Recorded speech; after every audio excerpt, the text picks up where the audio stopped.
Ladies and gentlemen, representing France, Ninon DAPOIGNY. The next competitor comes from France. Ninon DAPOIGNY, 15 years old, first junior Grand Prix season, fourth at the Talent Cup in 2023. She needs a 61.15 to take the lead. Will skate the free program to the Storm by Havas.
See the drop of the hands for Ninon DAPOIGNY from France, indication that was a frustrating skate, but this is a skater who at the end of March had her foot in a boot and a cast because of a pretty serious injury, so somebody that's not long back on track, and despite the mistakes you can still see the quality, Ted, and the difficulty that she has the potential to offer.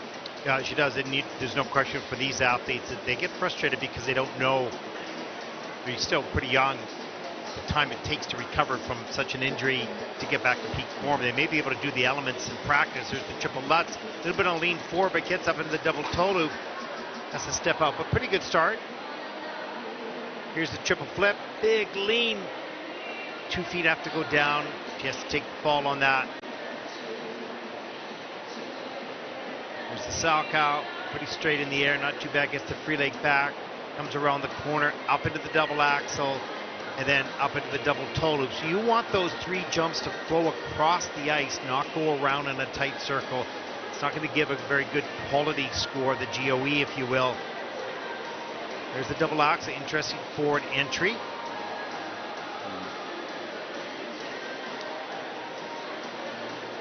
And Ninon was the highest ranked skater in this group after their short program, but as I said in the warm-up, just a couple of points separates her from those that are below her, nipping at her heels. But for me, I think this Ninon is definitely a skater who will be vying to push for top 10 placements at Junior Grand Prix. She's got the difficulty with the obvious triple loops at the start, much more difficult than anything we've seen so far.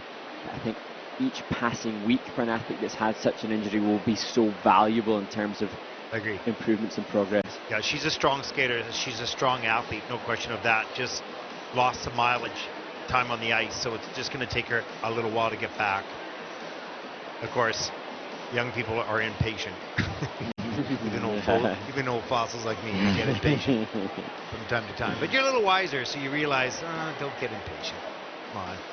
No, it's not going to help. No, but when you're young, it's kind of an asset too. It kind of pushes you forward. Absolutely, blessing and a curse, frustrating, but it's what helps to. That's the kind of athlete that's going to push himself to the limits and achieve things that others might not. Ninon had her choreography done by Kevin Amos, and it's not often that you would get a skater who's still competing, Kevin, who was so brilliant inside time at the World Championships to finish in the top 5 there. But he's taken the time out of his training to choreograph for his compatriot. And I think when his career is done, he's going to be one of the great choreographers. And it's just whether or not the skater he's working with would be able to do the, defying, tricks and skills that he has. The versatility and body movement. Yeah. Gravity-defying elements. Just amazing what that young man can do. But I think his mind is so creative and innovative that he's going to be a great asset to the world of skating, not as a skater only, but as a choreographer as well.